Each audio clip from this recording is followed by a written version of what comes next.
ভাবুন তো, একটা মাঠে খোলা আকাশের নিচে লাখ লাখ মানুষ দাঁড়িয়ে আছে। চারদিকে উত্তেজনা, ভয় আর আশার মিশ্র অনুভূতি। একটা ভাষণ পুরো একটা জাতিকে স্বাধীনতার পথে নিয়ে গিয়েছিল। জানেন সেই দিন কোনটা? 1971 সালের 7ই মার্চ। ঢাকার রেসকোর্স ময়দানে লাখো মানুষের সামনে দাঁড়িয়ে শেখ মুজিবুর রহমান এমন এক ভাষণ দেন যা বাঙালির মনে স্বাধীনতার আগুন জ্বালিয়ে দেয়।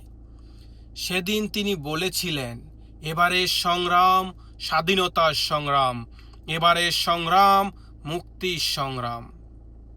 এই ঐতিহাসিক ভাষণই পরে আমাদের মুক্তিযুদ্ধের প্রধান প্রেরণা হয়ে যায়।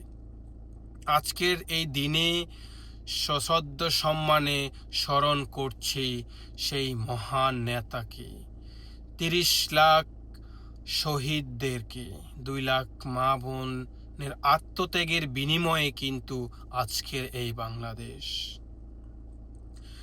7ই মার্চের এই ভাষণ শুধু একটি ইতিহাস নয়। 7ই মার্চ মানে প্রতিবাদ, 7ই মার্চ মানে আশা, 7ই মার্চ মানে মাথা উঁচু করে বাঁচার শপথ।